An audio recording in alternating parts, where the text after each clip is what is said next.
તો ચલો આજે આપણે ગુજરાતના ખૂણે ખૂણાની સફર ખેડીએ, પણ એક અલગ અંદાજમાં. ગાંધીનગરમાં પેલો ખેલ મહાકુંભ ચાલી રહ્યો છે અને ત્યાં સેન્ટ્રલ વિસ્ટા ગાર્ડનમાં કેટલાક વિદ્યાર્થીઓ ભેગા થયા છે, પોતપોતાના જિલ્લાની અનોખી વાતો લઈને. આપણે એમની પાસેથી સાંભળીએ કે ગુજરાત કેટલું વિવિધતાસભર છે. હા, બિલકુલ. આ તો જાણે ગુજરાત દર્શનની એક નાનકડી પણ એમ કે રસપ્રદ ઝલક છે, સીધી ત્યાંના રહેવાસીઓ પાસેથી. દરેક જિલ્લાની પોતાની આગવી ઓળખ છે, ભૌગોલિક, સાંસ્કૃતિક, ઐતિહાસિક. ચાલો જોઈએ આ યુવા મિત્રો શું કહે છે. શરૂઆત કરીએ ગુજરાતના બે છેડાઓથી. એક બાજુ પેલું વિશાળ કચ્છ અને બીજી બાજુ નાનકડો ડાંગ. વિશ્વાએ કચ્છની વાત કરી હતી. એનું જિલ્લા મથક ભુજ છે અને કુલ 10 તાલુકા છે. અને એની સરહદો પાકિસ્તાન અને રાજસ્થાનને અડે છે. અને પડોશમાં મોરબી, સુરેન્દ્રનગર, પાટણ, બનાસકાંઠા જેવા જિલ્લાઓ છે. બરાબર. અને કચ્છનું રણ એ તો સૌ જાણે જ. હા, કચ્છની વિશાળતા અને એનું રણ એની ખાસ ભૌગોલિક ઓળખ છે. એનાથી તદ્દન વિપરીત થોમ્સે ડાંગની વાત કરી. વિસ્તારમાં ગુજરાતનો સૌથી નાનો જિલ્લો, નહીં?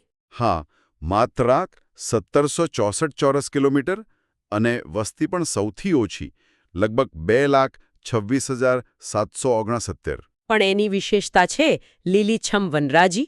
સાચી વાત. ગુજરાતના કુલ જંગલ વિસ્તારનો લગભગ 58.5% હિસ્સો એ એકલા ડાંગમાં છે. કુદરતી સૌંદર્યનો ખજાનો કહેવાય. બરાબર. હવે શહેરી વિસ્તારો અને ઐતિહાસિક ગૌરવ તરફ વળીએ. પરવીને અમદાવાદની વાત કરી, જે સાબરમતી નદીના કિનારે વસેલું છે. અને ત્યાં સાક્ષરતા દર પણ ઊંચો છે, 86.65% જેટલો. અને અમદાવાદ એટલે માત્ર આધુનિક શહેર જ નહીં, પણ ઐતિહાસિક ધરોહર પણ.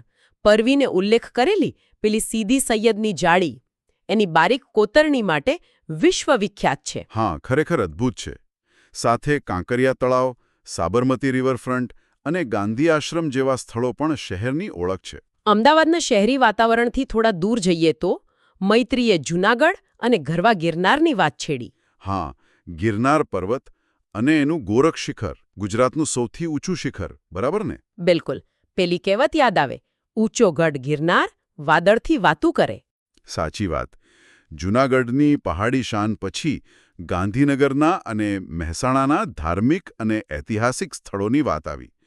ભાવિને ગાંધીનગરના અક્ષરધામ, મહુડી અને ધોળેશ્વર મહાદેવ જેવા શ્રદ્ધા કેન્દ્રો ગણાવ્યા. તો તન્વીએ મહેસાણા જિલ્લાના બે અમૂલ્ય રત્નો, મોઢેરાનું ભવ્ય સૂર્યમંદિર અને વડનગરના પ્રાચીન કીર્તિતોરણનો ઉલ્લેખ કર્યો. કેટલો સમૃદ્ધ ઇતિહાસ! ખરેખર, આ પ્રાચીન વારસાની સાથે આધુનિક ગુજરાતની સિદ્ધિઓની પણ વાત થઈ.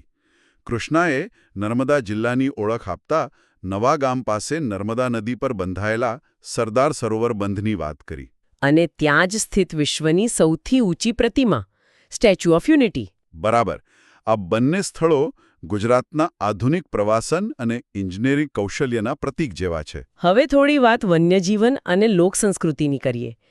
ધનરાજે બનાસકાંઠાના અભયારણ્યો વિશે જણાવ્યું. અમીરગઢ તાલુકામાં પેલું જેસોર રીંછ અભયારણ્ય. હા, ત્યાં રીંછ તો ખરા જ, પણ સાથે નીલગાય, દીપડા, શાહોડી જેવા વન્યજીવો પણ વસે છે. અને પાલનપુર તાલુકામાં બાલારામ અભયારણ્ય પણ છે, જ્યાં મુખ્યત્વે રીંછ અને નીલગાય જોવા મળે છે. વન્યજીવન પછી સુરેન્દ્રનગરના હરભજને ગુજરાતના સુપ્રસિદ્ધ તરણેતરના મેળાની વાત છેડી. અરે વાહ! તરણેતરનો મેળો તો ગુજરાતની લોકસંસ્કૃતિનો ધબકાર છે. ખાસ કરીને પેલી ભરત ભરેલી રંગીન છત્રીઓ. હા, એ છત્રીઓ સાથે મેળામાં મહાલતા યુવાનો એની આગવી ઓળખ છે. આ મેળો ભારતભરમાં પ્રખ્યાત છે. મેળા અને સંસ્કૃતિ પછી વાત આવી ખેતી અને ઉદ્યોગોની. દેવેન્દ્રરે પંચમહાલ જિલ્લા વિશે કહ્યું કે ત્યાંનો મુખ્ય પાક મકાઈ છે. પણ સાથે સાથે ઘઉં, ડાંગર, કઠોળ, મગફળી અને તમાકુ પણ ઉગાડાય છે. એટલે ખેતી પણ વૈવિધ્યસભર. અને છેલ્લે દીપિકાએ પોરબંદરની વાત કરતા જણાવ્યું કે ત્યાં સિમેન્ટ અને રંગરસાયણના ઉદ્યોગોનો સારો વિકાસ થયો છે. હા, એટલે દરેક જિલ્લાની પોતાની આગવી આર્થિક પ્રવૃત્તિઓ પણ છે. ખરેખર આ વિદ્યાર્થીઓની વાતો સાંભળીને સમજાયું કે ગુજરાતનો દરેક જિલ્લો પોતાની રીતે કેટલો અનોખો અને સમૃદ્ધ છે. ક્યાંક રણની વિશાળતા છે, તો ક્યાંક જંગલોની ગીચતા, ક્યાંક પર્વતોની ઊંચાઈ, ક્યાંક નદીઓને બંધ, ક્યાંક પ્રાચીન મંદિરો, તો ક્યાંક આધુનિક સ્મારકો, ક્યાંક મેળાનો ઉમંગ તો ક્યાંક ઉદ્યોગોનો ધમધમાટ. બધું જ છે. સાચી વાત છે. આ નાનકડી ચર્ચામાં પણ ગુજરાતની વિવિધતાના કેટલાય રંગો જોવા મળ્યા. અને આ દરેક જિલ્લાની ભૌગોલિક, સાંસ્કૃતિક, ઐતિહાસિક અને આર્થિક ઓળખ એ બધું મળીને જ એક ધબકતું, સમૃદ્ધ ગુજરાત બને છે. આ બધી વાતો પછી એક સવાલ મનમાં આવે છે કે આપણે જે વિસ્તારમાં રહીએ છીએ એની ખાસ વાત શું છે? સારો સવાલ છે. કઈ બાબતો, કયા સ્થળો, કઈ પરંપરાઓ આપણા ઘરઆંગણાને વિશિષ્ટ બનાવે છે? ક્યારેક ખરેખર થોડો સમય કાઢીને આપણી આસપાસની દુનિયાને એમ કે વધુ ઊંડાણથી જાણવાનો પ્રયાસ કરવો જોઈએ, નહીં?